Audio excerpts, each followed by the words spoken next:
Let us make this absolutely clear. The days of wasted casts and missed opportunities are over. New Mega Imaging takes fishing into the megahertz range for the first time, because higher frequency sonar means higher frequency of this. Without a doubt, it's the most detailed picture of the world below ever. And it's only from Humminbird.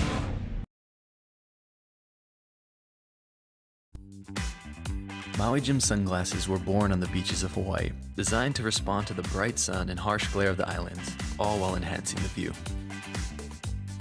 After 30 years, we're still independently owned, and the free-thinking Hawaiian spirit that first inspired us is still a part of everything we do.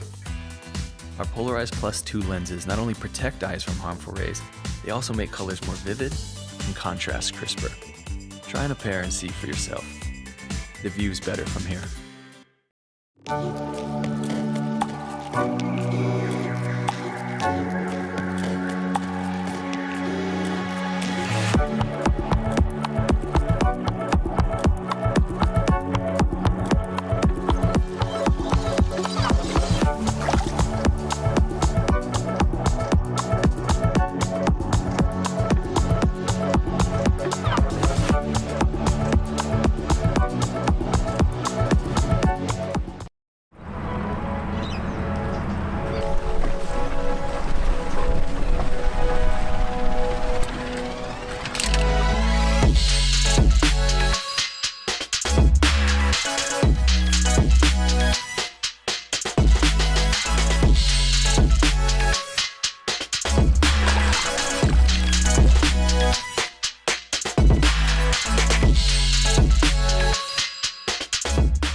And boom, we are live for ABT Live number 29.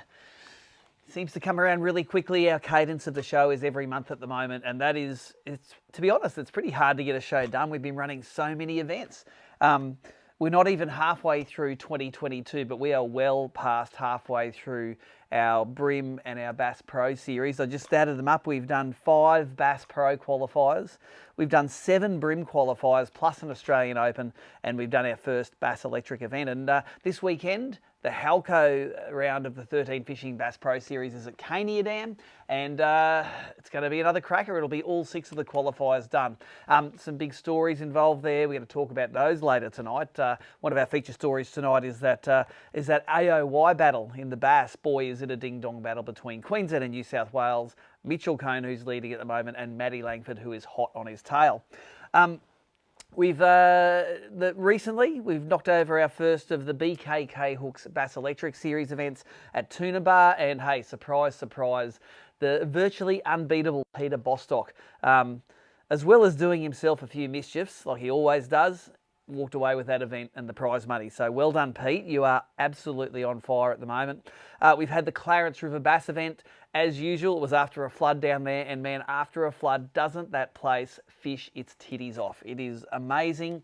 Mitchell Cohn got it done there with over 14 kilos of bass for 10 fish. Event run on the ABT Tournament Series app.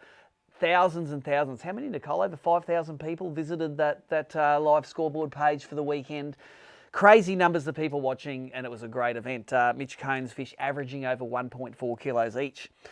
We had 2 WA BREAM events.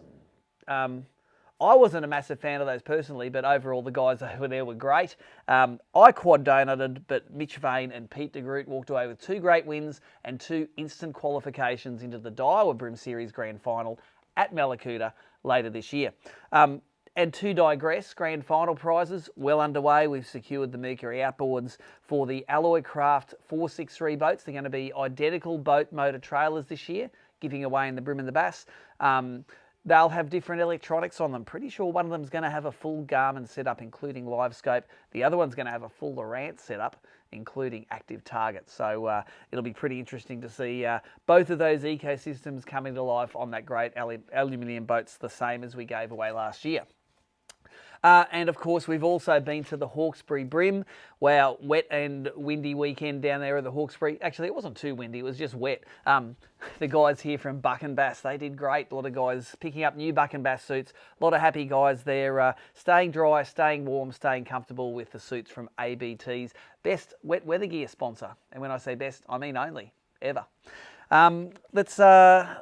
And look, let's congratulate the winner there, Mick Colatouris. He's won nearly everything there is to win now in Sydney. Did a great job on the Hawkesbury, coming back with over 5 kilos on the second day after being stung with a bit of a late penalty on day one. Overcame that as well and got the weight to beat Liam Carruthers, who did a great job. Coming second. He's going to win an ABT event one day. Just the Hawkesbury wasn't his to do it. Next Broom event coming up, of course, on the Tweed, and it's an atomic round. We're going to talk to Mick Starkey later in the show about his involvement in broom fishing. Basically, he's back and he's got a big brand new boat to prove it. He's going to win one of these, he's got a chance to win one of these great trophies made by Joey Urquhart. Everyone who wins a BASS BREAM BASS Electric event wins one of these. Made of really good hardwood, this one. It would take hours for this to burn in a campfire if you were to throw it in. No one sane would throw it into fire though. That's what crazy people would do. We have to carry these across the country and they weigh plenty. Joey Urquhart, you do a great job with those trophies. We have prizes tonight. Nicole, do you want to drop to that second camera? Check out the prize packs. I've got 5 of these. These are the Daiwa Bait Junkie packs. Got a pair of Daiwa scissors in there and about half a dozen of, especially there's some of the unique coloured bait junkies, but some of their other standard colours in one of the Daiwa tackle bags. I've got 1, 2, 3, 4, 5 of those to give away tonight. That first competition you can win same way. You can always win it. Tell us where you're watching from. Glen Sturrock. No saying 3 metre flathead, that's not a place to live. Tell us where you're from, check in, tell us where you're watching from. We're going to choose 5 random people from both the Facebook and the YouTube feeds tonight. Nicole will pick those later tonight and we're going to post those out to 5 lucky winners. We've got another competition starting later tonight with these new Halco baits that are getting launched tonight. You have to wait a little bit to see what's going on with those. Of course, we caught up with the guys with Halco when we're in Western Australia. We're going to talk to, we got a video we made with Ben Patrick, who designed this new Halco lure, happening shortly. We've got John Nobel on the show tonight, who has guided up at Cania there. He's moved away, but he is going to tell us what he thinks is going to happen this weekend with the lake at about 30%. We've got that AOY story between Coney and Maddie Langford. That's going to have some twists and turns before this event's over, I'm telling you. And of course, we catch up with Michael Starkey about that atomic Tweed round.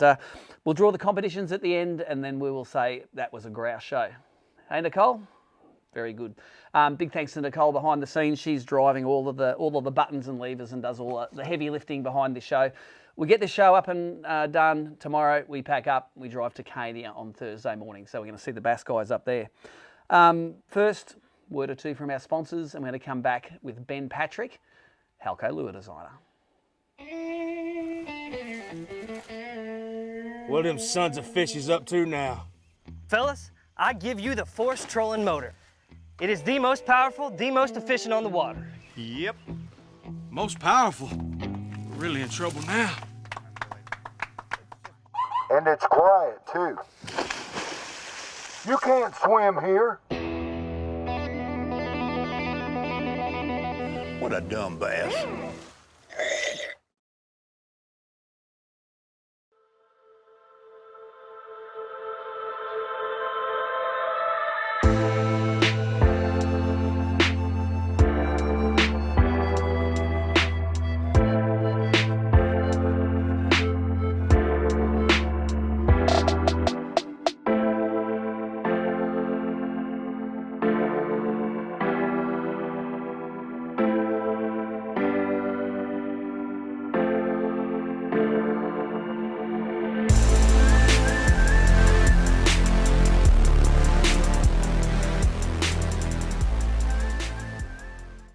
Ben Patrick, and this is the TB55. This is the new version of the Tilson Bass, which we've had for a number of years. Problem with the Tilson bass is it's a bit it's a bit temperamental in the type of wood you get, and we can get ones that float, we can get ones that sink, and we can get ones that aren't strong enough. It's always been a problem. Now today's anglers, they demand something like this. This is a perfect suspending lure. Like the old Tilson bass, it suspends, but it does the same thing every time. You can see it in the tank. You compare it to the old Tilson bass, everyone loves it. Fantastic action. And when you reverse engineer lures, like we have done with this lure, is you learn how good the lure was designed in the first place. And absolute hats off to Till. This was a beautifully designed lure. It is absolutely, it's just got that perfect, easy action. There's nothing odd about it. There's nothing strange. It was a very, very well done lure. And that's always a nice thing when you go back and look at someone's work, and it was a credit to him. So this lure weighs 14 grams. It weighs 14 grams every single time because everything is the same. Sits absolutely perfect, slightly head down in the water. Casts like a rocket, so nice fine tail. Very, very well aligned for casting. It's accurate and it's got good distance. We tested this, and I tested by swimming and checking as we pull it past, and it's around 3.5 meters. You can make it go deeper, you can make it go shallower. Obviously, if you're going to make this go suspend to sink or to float more, you can change the rings or the hook arrangement, but it is designed for this hook and this size ring.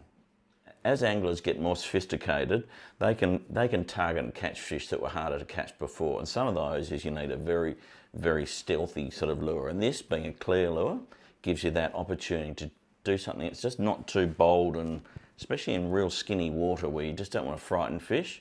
This is a really good option. And the clear just gives us that chance. We've still got the ones, we've still got chrome ones, we're still chrome them in our own machine, but we've also got the clear ones as well. So you've got the full range of options, and we just thought it's really important to have that whole gamut of options for lure fishing in these sort of conditions. Okay, as the name implies, the TB55 is heritage comes from the Tilson bass, 55mm lure, but this is, so it's primarily a bass lure, but we're also really good for redfin, yellow belly, flathead, casting and trolling, both of those. We're catching cod on it, small mulloway, so its opportunities are quite broad. Yeah, well, as you know, we're an Australian company and we also make everything ourselves. It's made in our own factory and we make it, so we control where it goes. This will be available through tackle stores, pro tackle stores, and some of the bigger box guys eventually as well. So I think you'll find it everywhere. It'll be well priced and great product. So another thing that's vital about this lure is, like the original Tilsons, it's silent. So the only thing you may hear is the movement of the hooks on the rings, but it's a totally quiet lure. So those applications where you need it, and where fish see a lot of lures, there's obviously times where you need a quiet lure. This one fits the bill perfectly. It's totally silent. We're very excited to have a pre-release of this lure for the Cania ABT tournament. It's going to give the guys, the top end guys, the pointy guys at the pointy end, the chance to use a really good lure that's going to suit their application perfectly. We're really excited about it. Tim and Curtis are going over. I'm jealous, but I reckon it'll be good. So there you go, that was the master himself, Ben Patrick, over there in their Fremantle little factory, his little lure design room. They've got the test tank outside there. We had a great morning filming some of the lures in the test tank, and I'll give you my my take on this lure. And Nicole, go to the second camera here, and we'll show you what she looks like. She's got that rounded bib on the front. Real bait fish profile, and with the factory hooks, which are going to definitely be strong enough for bass, etc., you can tie it straight on and it will suspend perfectly in that fresh water. So what I noticed with the old one is the old balsa one would be quite buoyant. You could see it floating up in the, or maybe I didn't even put the shots in when it was floating up quite readily. This thing suspends, and if I know anything about winter jerkbaiting for bass, they do like a lure which suspends there, and this will do it perfectly every time. So we do have a competition. I have got a box full of lures over there that every ABT competitor this weekend at Cania gets one as a sample. But I do have tonight, I have this set of lures here. I've got 1, 2, 3, 4, 5, 6. The white, the pink, the black, the translucent, the chrome, and the it's probably a dolphin fish colour, but I like to think of it as some sort of chartreusey colour. That is going to go to someone tonight, and these things aren't in shops yet. This is the first time the guys are launching them, and this is a lure launch for Halco. So if you want to be the first in the country, apart from the Bass Pro guys, to have them, answer this question. where did you catch your biggest bass, on a crankbait or jerkbait? Because I tell you what, you can use this like a crankbait or you can use it like a jerkbait. So tell us where you caught it. Tell us how big it is if you like, but put it in the comments in Facebook or YouTube. Nicole will pick out the one that she likes, or thinks is the best story, and they are going to win one of those great packs of Halcos. So the new TB55, TB standing for Tilson Bass, 55 obviously standing for how many mils long it is, suspending lure, ready to go out of the box. We've been through that. Everyone's going to get a lure. I'm pretty sure the guys have got some promotions up there as well for maybe the biggest bass caught on one of the Halcos this weekend. I know that I was really wishing that I had some of these last bass tournament at the Clarence. They loved a suspending jerkbait there, especially something like that that could take a little bit of speed. Maybe this weekend at Cania we can put them to the test. Let's go to a break from a few of the sponsors. Remember the comps. Tell us where you're from to win the Daiwa stuff. Tell us where your biggest bass was to win the Halco stuff. When we come back, we're going to talk to John Nobel, who's guided at Cania, about what he thinks is going to happen this weekend.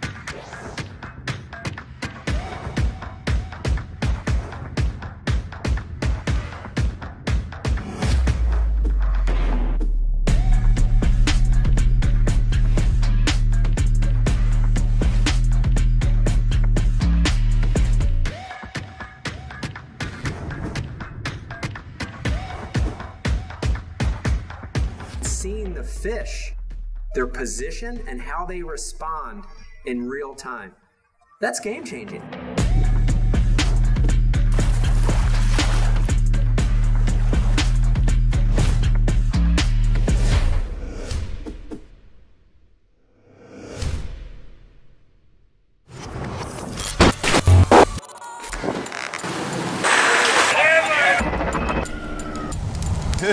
Oh!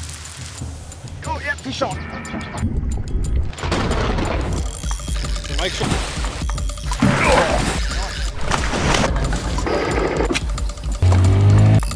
Great fish.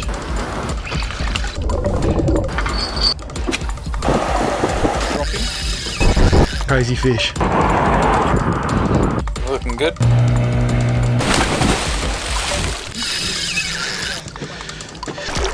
Cracking fish. That's a G.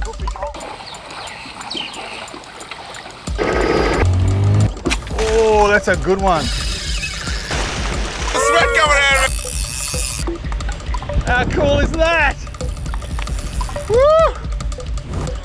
Oh man, that was fun. So here he is. He is the man who is in most demand when ABT ever goes to Cania. John Nobel, you have made a bit of a name for yourself in that joint. You're a member of the Stocking Group. You've done a bit of guiding there, and you know how to catch fish in the joint. Welcome to ABT Live. Yeah, thanks for having us.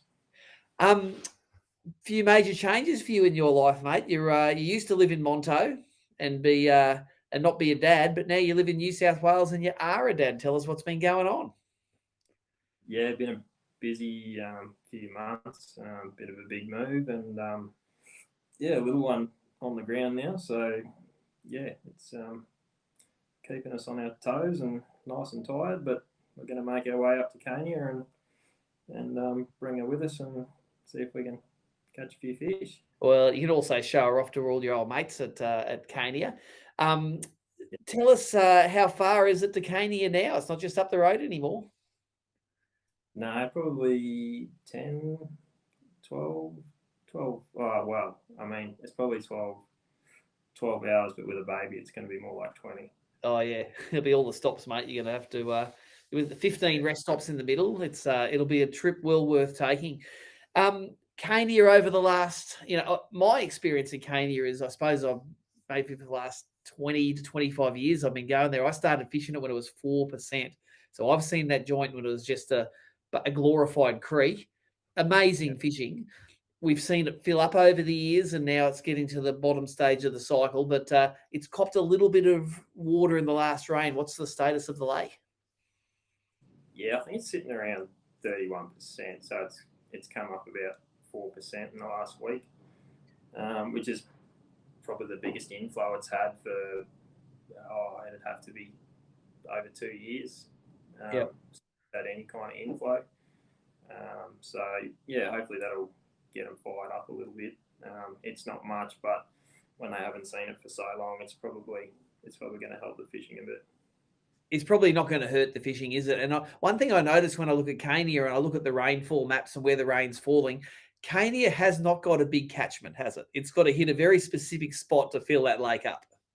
No, it's tiny, and we've probably just been fortunate that the actual area's had a fair bit of rain, so they haven't had to actually let a lot of water out recently for irrigation. So the actual dam hasn't dropped at all since we were there last year. It's actually probably going to be higher than it was last year, but just those big chunks of rain seem to keep missing that tiny little catchment. It's a catch-22, isn't it? Because we want the rain to fill up Cania, but we don't want the rain to fill up a Wonga and wash all the barra over the wall. So it's a bit of a we have very complicated wishes, don't we, us fishermen? That's right. Yeah. Because I think the two catchments are basically nearly back to back.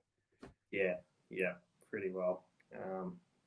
And yeah, it's just been unlucky. It's just there's been plenty of rain come through, and there's been plenty of dams around it that have filled right up now, but it's just kept missing out. But the fish are still there, and we're still going to be able to catch them.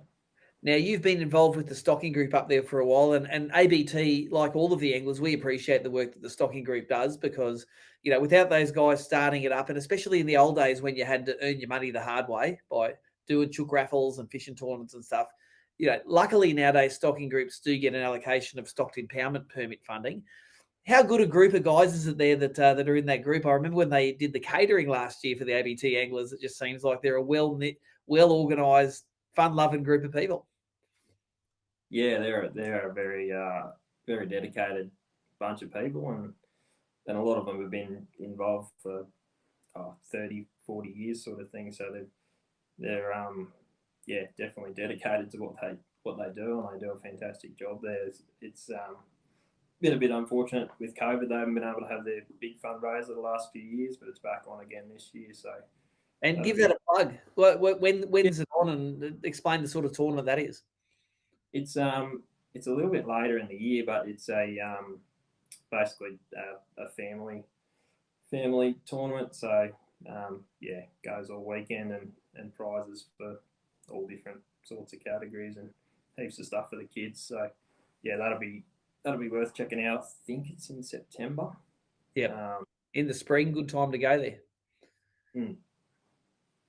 Now, what else the competitors want to know, those 27 boats full of competitors. I know you're going to be fishing it yourself, but we value your knowledge up there. So coming into winter, what's the normal state of play at Cania? Is it a deep water, shallow water, edges?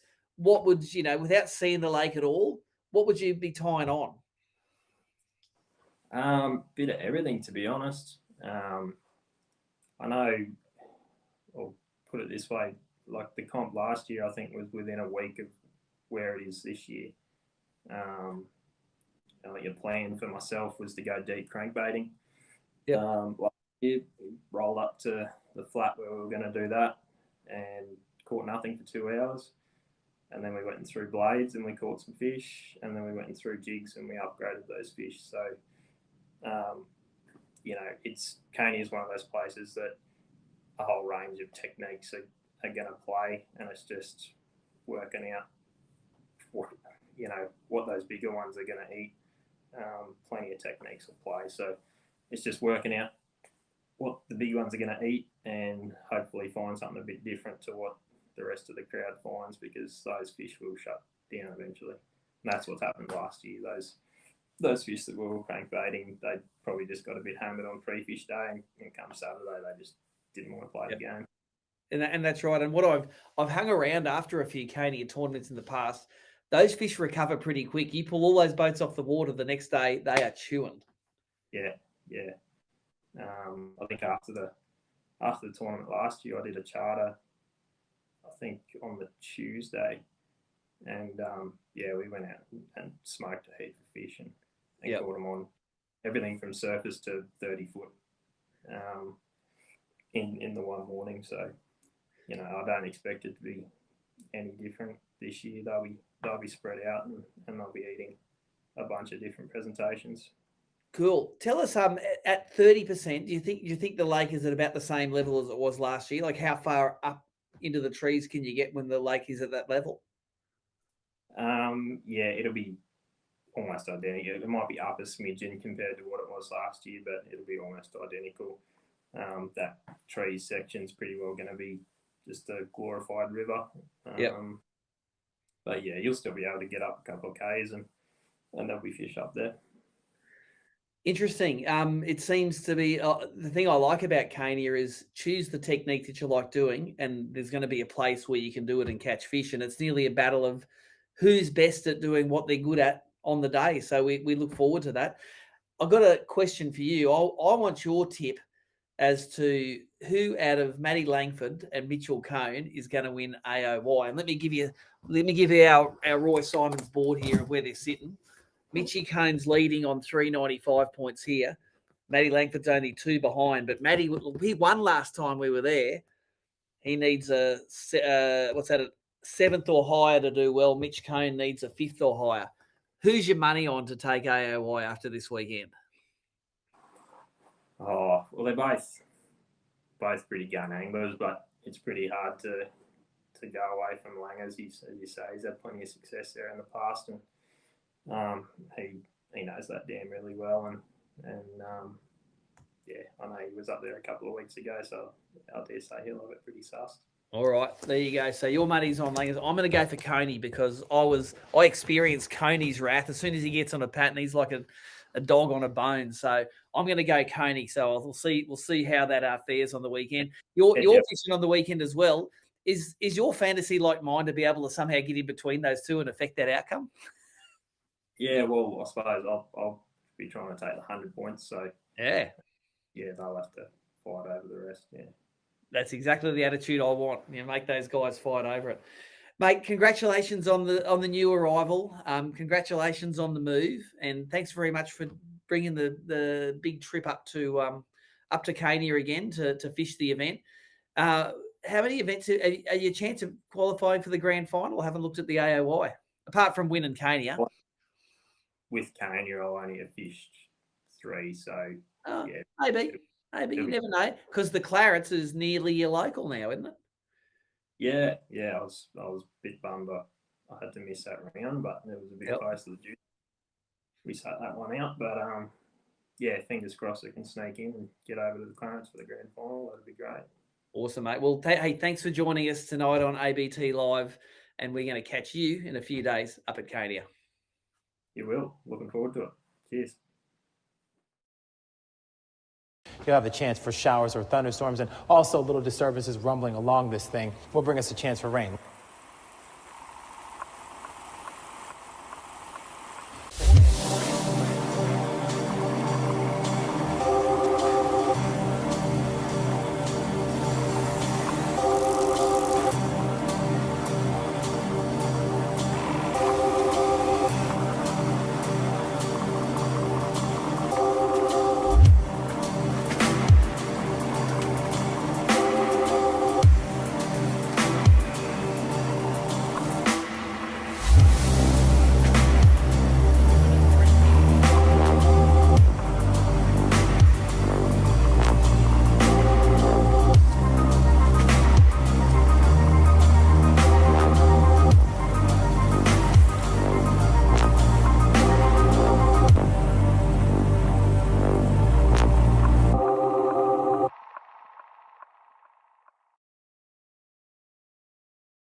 Well, there you go. All the good oil from John Nobel, both about Cania Dam and who he thinks is going to win the BASS AOY. We've got that segment coming up soon, but I'm going to dig up another prize out of the boxes here. It's going to be a good one. It might be an assortment of stuff. I want you to let me know who you think is going to win the AOY when you're watching this next segment. Is it going to be Money in the Bank, or is it going to be the Cania Expert? Wet your things down there. Just let me know who's in your comments, YouTube, Facebook. Let us know who you think's going to win it, and I'll dig up another prize for you soon. But speaking of prizes, Nicole's drawn the first 2 of these Daiwa Bait Junkie packs, and I know that Glenn Starkey, you've been behaving yourself tonight. We have your name on one of these packs at the moment. Haven't seen you've won it yet, but it's yours to lose. All right, behave yourself for the rest of the night. You are going to get one of these packs. I'm just putting it out there for you right now. Glenn was commenting on Facebook. On YouTube, Alex McCormick from Diamond Creek in Victoria. You've got yourself one of the Bait Junkie packs. If you can send us a message to our Facebook page, Alex, with your address, we can get that pack to you in the mail tomorrow. Glenn was watching on Facebook. They're the first 2 packs gone. Let us know, Coney or Langford, in this next segment, who's going to win AOY down below. I'll get you another prize out. And remember, if you want to win this these great pack of Tilsons, Halco Tilson Basses, Halco TB55s, their new bait. Let us know, let us know the story of your biggest bass on a crankbait or a jerkbait, where it was. Nicole will pick a winner for that later this evening. We might go to one more ad from a sponsor. I'm going to come back with the mate versus mate, state versus state. You heard it all before. Let's hear it from the Bass guys.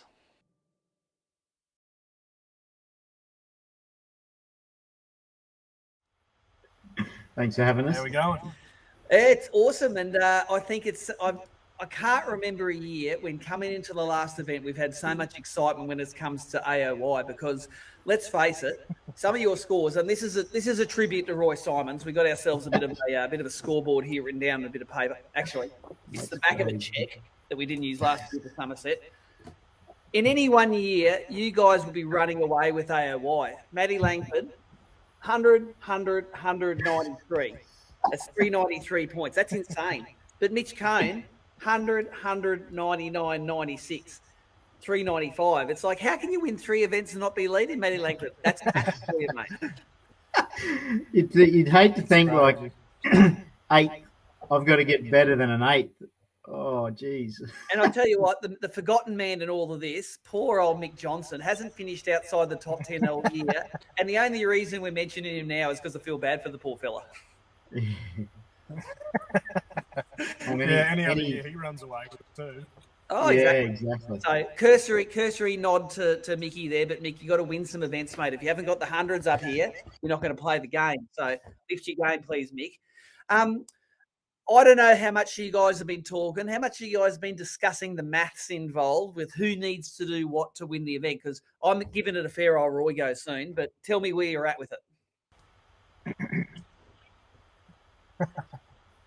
As far as I can understand, because I've got my worst place is a 5th, I think Matt needs to come 5th to win.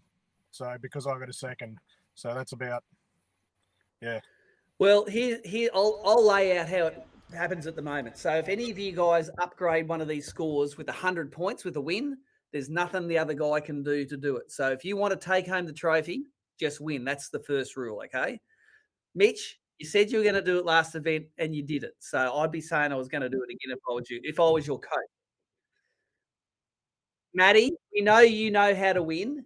You know how to do it here, and here. You just need to put another one there and you can just slam the door and have a perfect 400. So we've never had anyone win all 4 events in the series since Carl Jochimson in AFC Series 4 or 5 won all of the AFC events. Remember that. That would be cool to do, and often you don't have the opportunity. So let's dig further down, though. That there is an 8th place. So 7th place gives you an upgrade. So 7th goes to 394. 6th goes to 395. So you hit 6th or above. If you come 6th, you can tie with Mitch's points. But if Mitch is higher than you, a tie means the higher person wins. That's an important rule to understand. So if we do have a tie at the end of the thing, best man in the last event takes home the trophy. You got that? So as Matty goes up, if Matty ends up coming, say, 3rd, you upgrade by about 5 points. Mitch, you have to be a couple of places above him at any one point. So let's say Matty finishes first or second. There's probably nothing you can do about AOY. So my question to you, Mitch, is are you going to rely on positive thinking and catching your own fish, or are you more thinking about sabotage? Oh, I've been thinking about both, actually. And that's not all your eggs in one basket. Yeah, Matt's got a very open mind, and I think that that allows me to get in there a little bit too. So yeah, who knows? The mind games, yeah.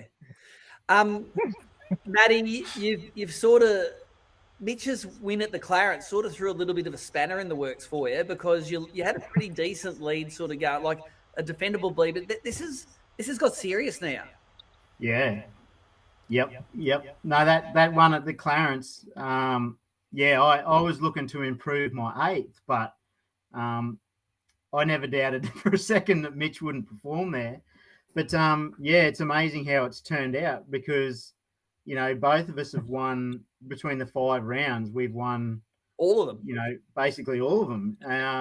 And you know, there's so many cool factors to it. It's super competitive. There's high points between us, and I guess the really good thing is me and Mitch are good mates. We fish together a lot as well, so it's kind of going to be a really cool sort of finish to the year because it's you know, me versus Mitch, and it could go either way because we both know how each other fishes. We know we can both, you know, win this next event even too. So yeah, it's going to be a cracker of a finish. Let me say, thank God that you guys don't fish together in a team.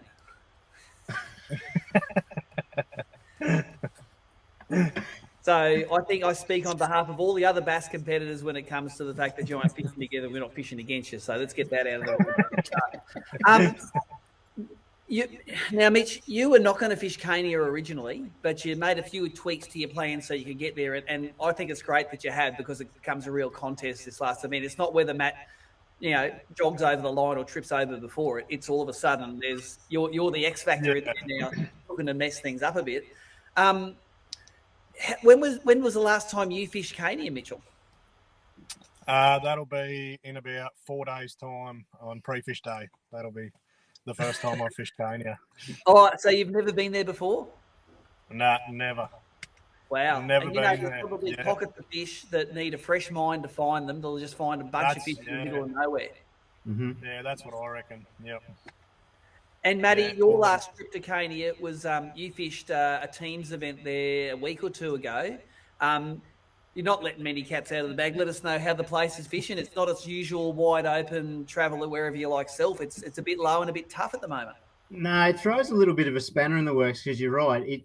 The water level's down at 27%.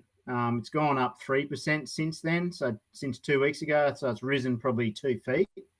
But traditionally, Cania is a pretty big arena. You can go right up the back into the rivers. You can find your own little piece of space up there. But because the water level's so low, it's going to be tight.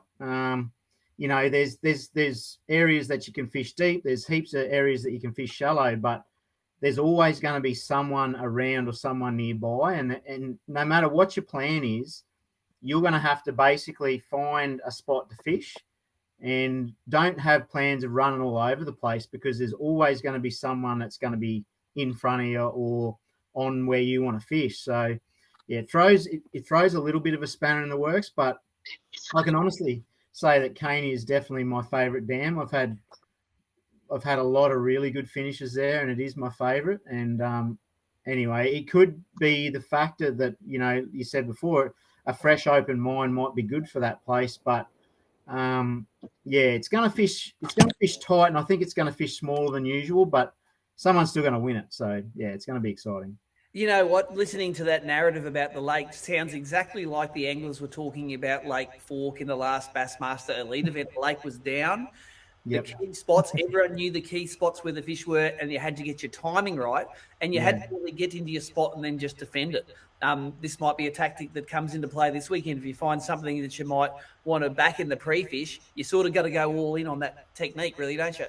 Yeah, that's right. This more than any other comp that I've fished in the recent comps, it's going to be 100% tactical, and you've got to get it right.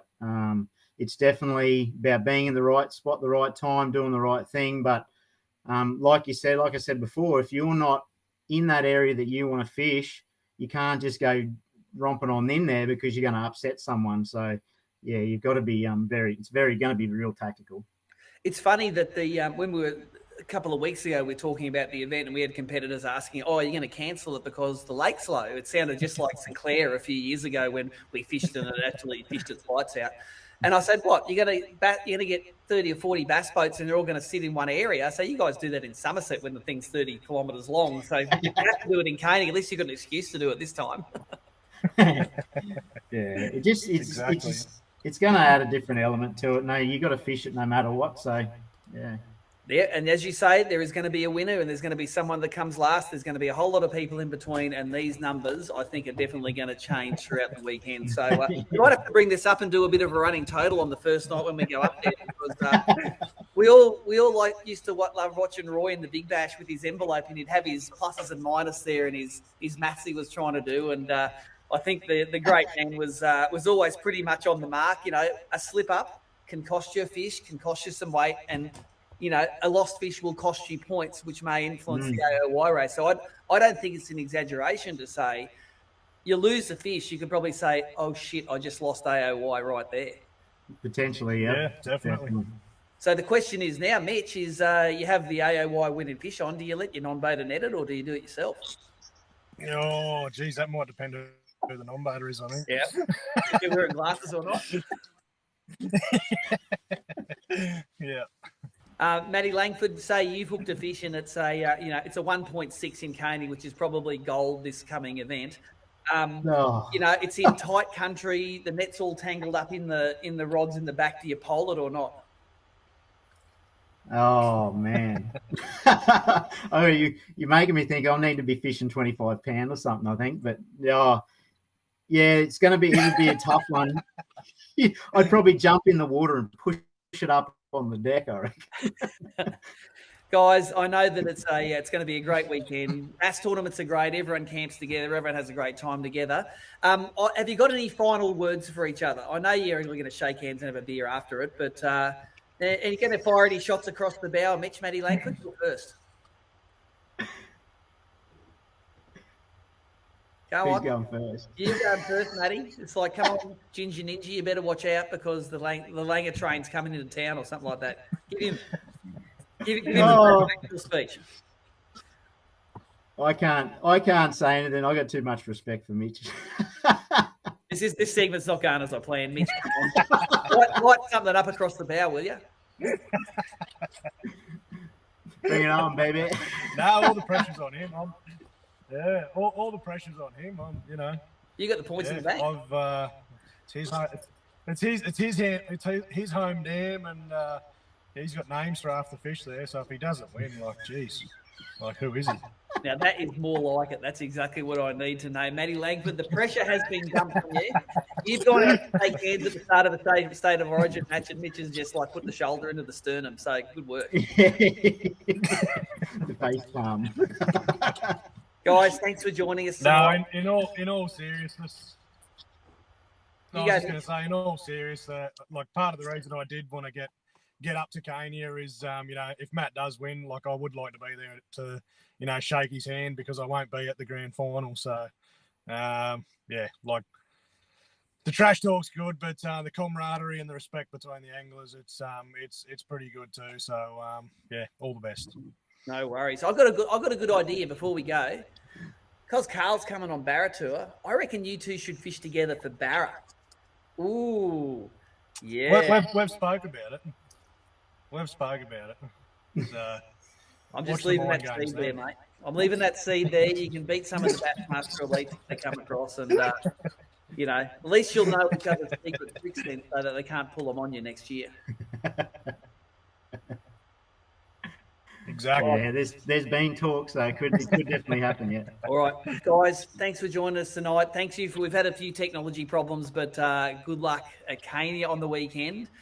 My fantasy, personally, is that somehow I get in between you two and I influence the outcome. That'll be funny. I have a bag of fish, and if I weigh it, Maddie wins AOY, but if I don't weigh it, Mitch wins AOY. It's like, okay, who wants me to tip him out? So you're going to be weighing in last. You want to be the factor. Oh, just that's my. I don't have many dreams in bass fishing, but that would be pretty special. So to influence the outcome, guys, we're going to see you on the weekend, and it's going to be great. See you there. Can't wait. See ya.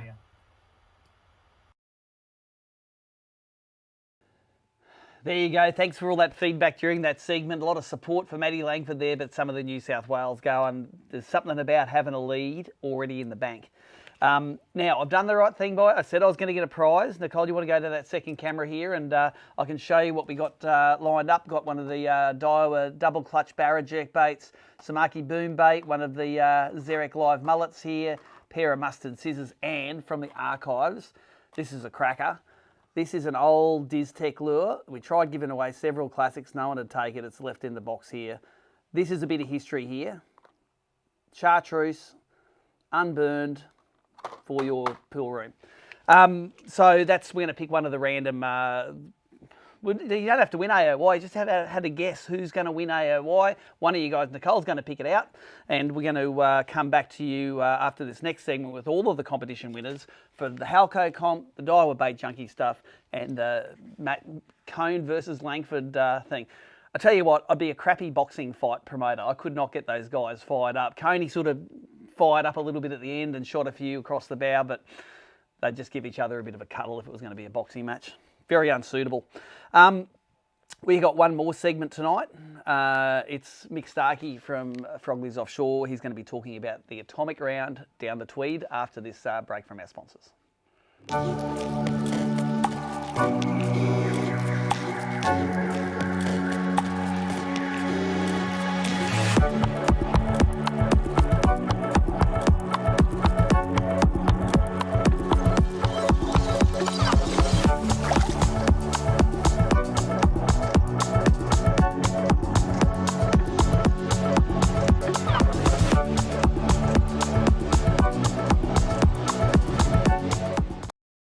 So here he is. He's the head honcho of Frogley's Offshore, Michael Starkey. Old timers would remember you, Michael, as a Brim tournament angler, but I just know you nowadays as the president of AFTA. Thanks for your time tonight. Thank you. It's a bit of a has-been story, but hopefully we can change that one day. Well, you know what? I think tonight is a good opportunity to maybe educate some of the viewers about a little bit of ABT Brim history, because you were involved sort of in the early days. You were probably one of the first guys to have a boat that went dangerously fast. And you were definitely the first guy to not care anything about his own life when driving it. That's I cared a little bit when I had a passenger, but yeah, no, we got a few stories back in the day. I was my very first bass boat, coming from no history of that sort of boat at all, was a 19-footer with an overpowered 200 on it, and holy shit, did I have to learn how to drive that boat. Yeah, it wasn't like driving the old snapper boat offshore, was it? There, all of a sudden, you're only running on this much pad, and tournament fishing became interesting before you even threw a line. Exactly. I was averaging about 350 to 400 hours on a motor a year back then. So I used to, I lived on the water, so I used to use it a fair bit. So you've come through the full circle, and I'm getting my interview a bit out of order here. So word has it, and I've had it from a good authority, i.e. you, that you've got a new bass boat on order. It's about to get overpowered and put on the water, and you're about to come back and give it a crack again. Yeah, I thought it's time. As a company, we kind of really built up at Atomic, and a lot of our products, Samurai as well, around brim fishing. Yeah. And I have noticed over the years, I've concentrated on other areas. We've got 10,000 products, so it's a fairly big company to maintain. But I just don't have that involvement I used to have and product knowledge I used to have in that marina. And the only way you do that is become a brim fisher, a bass fisher, to get into the deep water and try it again. So, yeah, I've done the stupid thing that I always used to do and ordered a bass boat. Let's go through a little bit of the history of ABT. In the early days, we were present during the development of one of your famous brim crankbaits, that Hards Deep 38. Yep. Pretty sure it was an event at Taree where you had a lot of lure samples that you were looking at, and we were all sitting around laughing at that 38, saying, a brim isn't going to eat a fat lure like that. That's ridiculous. That's it was actually just before Taree. Taree is when it was actually won. Sorry, mate, phone there. But yeah, it was. I think it was actually Bribey or Gold Coast just before the event before Taree. And what happened at the end of the event, I had some samples that I said, oh, these are a few hard bodies we're looking at bringing in under atomic. And at that stage, there was no such thing as atomic hard bodies. It was just the plastics that ran. And they've looked at it, and the brim guys going, looked at them all, going and grabbed every copy of an SX40, not copy, but every version of a small jerkbait. You had 40 mil lure you could get. And there was a couple left, and good old Timmy Morgan at that stage, your bro, come over and gone, how much of a cracker is that little one? It looks like a few little fats. They reckon that'd work on brim. And during the Taree event, I was actually in Japan. So Tim got it, took it down to Taree, and I got a phone call the first afternoon, says, you have to get these lures. These things are amazing. And he got his bag limit was, I think it was in first or second at that stage, just on that lure. Yep. He said it was a flooded river, and they wanted something that sort of put out a little bit of noise and a bit of vibration, and they climbed all over it. And I'm pretty sure, I'm not really right up on the facts, but he may have given me a solid toweling that day, and I would have been throwing the SX40s. And as such, Michael Starkey has the confidence to start up atomic hards, and I dare not even think how many of those hards, little fat 38s, have sold over the years. It'd be, it's got to be close to 15 years now. So it's well over 1 million lures. I know that. So it's not a bad little money earner. And still, even to this day, it's the biggest selling brim lure through the chain stores and stuff like that. So we obviously can get some inside knowledge and market knowledge. And it's still, as a mass market product, it's still one of the biggest selling brim lures in Australia, which is fantastic to see. And everyone calls them brim candy. You basically got to have one in your tackle box, or you're missing out. Now, I think one of the smart things you did was get involved back then, and it's smart again now getting involved in brim, because brim guys are notorious for losing a lot of baits. You've got to use 2, 3, 4, 5, 6 pound line. You got to throw it in the nastiest, oysteriest stuff ever. 3, Steve. You're fishing too heavy. 2 pounds is the best thing ever invented. And then you got to replace them all. You know, these Barra guys, mate, they put it on 80 pound leader. You flat out losing 1 lure a week. Yeah. But brim guys are kind of interesting people. And I'm one of those, mate. The amount of lures that I lost over the years was insane. But it's just how you catch the fish. If you want to catch the fish, sometimes those brim need to be lighter. And everyone goes, but why? You're like, well, have you cast a difference? And I know when me and you back in the day, Steve, started using straight through 3 pound, people thought, well, nuts. Straight through, got no abrasion resistance. And how you can't feel a single thing. And, mate, I still have half my rods rigged up as 3 pound. Yeah, it's probably still got the same line on it, hasn't it? Pretty much. I think it's used once or twice a year, but hopefully that will change shortly. Now, you had a little bit of a break from ABT sponsorship, but last year when we decided we were coming back to Ballina, you came back you bought the naming round for the event. You came down on the night before, and you added a few bonuses to it. Like, you make sure that when we come to your backyard, the anglers are really well looked after. You threw a bit extra in the pot. This year, you're sponsoring the Tweed River round, which is on in a couple of weeks' time. Always a popular round. We always get like 40 to 50 boats at the Tweed. And I'm always amazed at how many boats we get to it, because it's sort of an easy fishery to catch lots of little fish, but a hard fishery to catch big fish. Whereas the Gold Coast, it's pretty easy to catch legals sort of all day long. Why do you think the Tweed is a special place in people's hearts? I think it's got a pretty good river system. It's different to Gold Coast. So it's actually got a couple of lakes up there, but it's a big river system too, and protected. So Goldie, I've always done well in the Goldie, because you need a big boat to get a lot of places at Goldie. Whereas Tweed, you could go up that river as far as you want in any boat, and you're protected. You don't have that rough water. Yep. It spreads the field out, and you just got to kind of turn through those small fish, but there's fish there to be had. It's just you got to figure out a bit more knowledge. I think they're not sitting underneath jetties like a Gold Coast. They're spread out. I quite like Tweed. It's probably a little bit average smaller like the Clarence or Ballina, but the actual fishing techniques are very similar. And you get those southern people that don't like the Gold Coast, and then you get the northern that fish as well. So it's a real mixture in that area of people fishing different techniques. And I've got a bit of an inside information for you. I know you love fishing the flats at Chindra there. It's got a whole new assortment of timber lying on it after the most recent flats, mate. So you'll, one, be careful going in there, but two, you're going to like what's going to be sitting on there, mate. I'll pre-order a gearbox for you then. Now, Michael, you're always working on new products. You've got 10,000 products now. You definitely didn't have that when you started the business. Yeah. I always know that just down there on your table, you've always got something on the boil. I want a couple of scoops for ABT Live showing us some new stuff which is coming out before everyone else knows. Tell us now. As a matter of fact, it actually, believe it or not, and this is no word of lie, I am actually kind of in a sample week coming off at the moment. I've been going through heaps of finalization of samples, approving molds, and I actually can't see much of my table, which is usually the opposite. I usually have quite a clean table, but let's see what I can show you, because shops haven't even seen most of this stuff yet. One thing I have launched the shops that I can show you guys is, there's a heap of them here, but I'll find something here.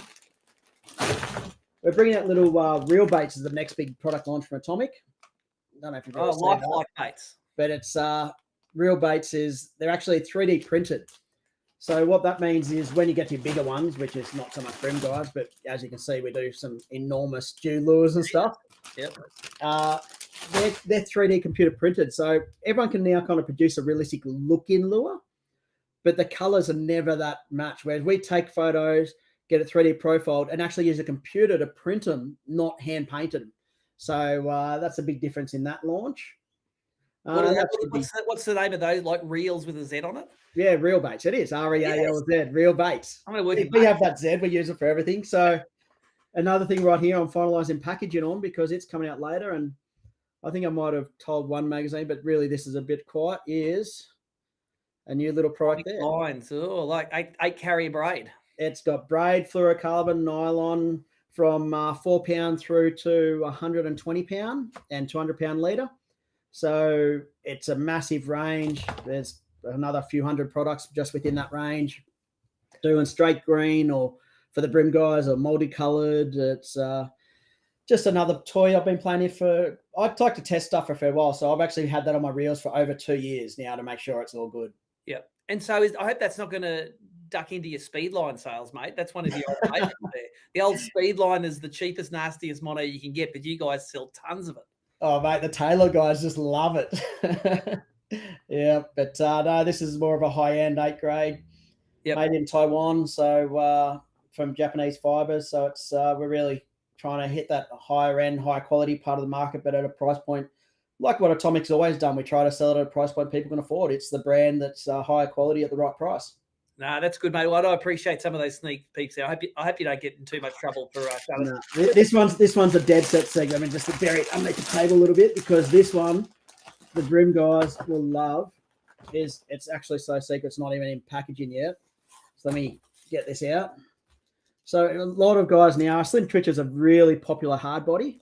Yep. And initially the feedback and what I did straight away is, because it's our own, we've designed it, it's our own molds, that sort of stuff in Atomic.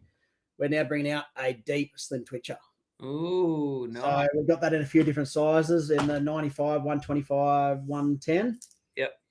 But yes, it's a little sneak peek for the future. Stores don't even know about that stuff, so hopefully no stores are watching that. Oh, yeah, and he held it up for a little bit. That's why he just gave us a little glimpse. Look, there we go. See, it's just swimming across the camera. There you go.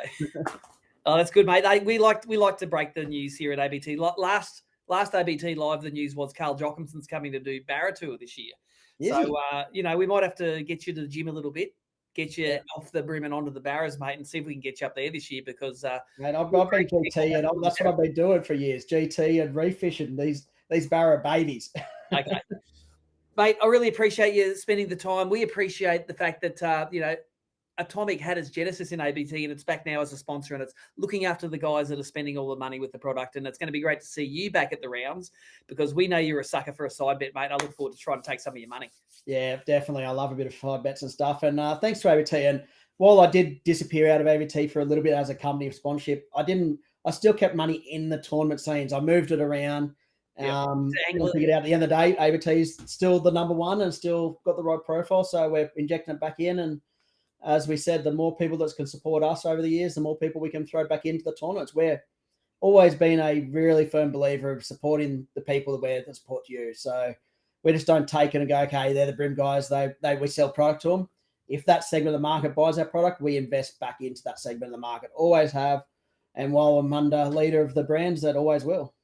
Fantastic, Michael. Thanks for your time, mate, and we'll see you at the Tweed. Probably going past me about 40 k's an hour faster. I think my boat's going to be launched the day before that, so hopefully I will be going. Nothing has changed. Thanks, mate. See you, man. So there you go, Michael Starkey on the water again. Watch out, everyone, get yourself a stack hat because it could be needed. We've drawn all of the competition prize winners for tonight. It's going to take a little while to go through them. The process is, if you're on Facebook, send us a message to our Facebook page. If you're on YouTube, send a message to our Facebook page. We want to know your address and just send a message to say, won this prize tonight, here's my address, and we'll confirm that. Get them in the mail for you tomorrow. So, Daiwa pack number 3. Jared McBarron from Lake Illawarra, New South Wales. Name's familiar. I think you were giving us some stick on the ABT Angle Group recently. But just to prove that we give everyone a shot, you get a prize, Jared. Send us your address. Daiwa pack number 4, Steve Sutton was watching on YouTube from Alexandra Hills in Queensland. So Steve Sutton, send us your address. Daiwa pack number 5, Nick Russell from Orange in New South Wales. He was watching on YouTube as well. So that's the 5 Daiwa Bait Junkie packs. Glenn Sturrock, you haven't lost it. Well done, Glenn. You've got it. Alex McCormick, Jared McBarron, Steve Sutton, and Nick Russell. The AOY, someone who commented who they thought was going to win AOY, who wins this great pack of Mustard, Xeric, Samaki Boom Baits, Double Clutch, and the collector's item Diztech Lure, is Trevor Duval, who was watching on Facebook. He picked Mitch Cone to win. Must be a New South Welshman. Trevor Duval, send us your address. We'll send you that collector's pack. And Bass, who wins the great pack of the Halcos? That is Sam Cousins, who commented on Facebook.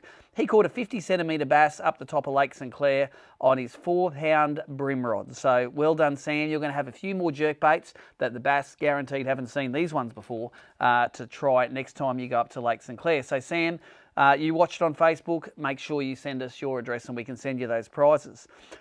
Nicole, any more prizes to draw? We've got them all. Glenn's on a fine line, she says. It's like, okay, well, I'm going to call it. We're going to send him the Daiwa pack. Thanks to everyone who is watching tonight. We had our best numbers tonight that we've had since the early days in COVID. Don't know what's gone, or if there's no footy on tonight or something, but our numbers are fantastic. Thank you very much for joining in. Congratulations to all the prize winners. Thanks to the people that appeared on the show. Thanks to Nicole behind the scenes. And I think that's a wrap. We're going to go and give away another Bass trophy, a whole heap of money this weekend up at the Halco round, up at Cania Dam. We'll come back to you in a month's time.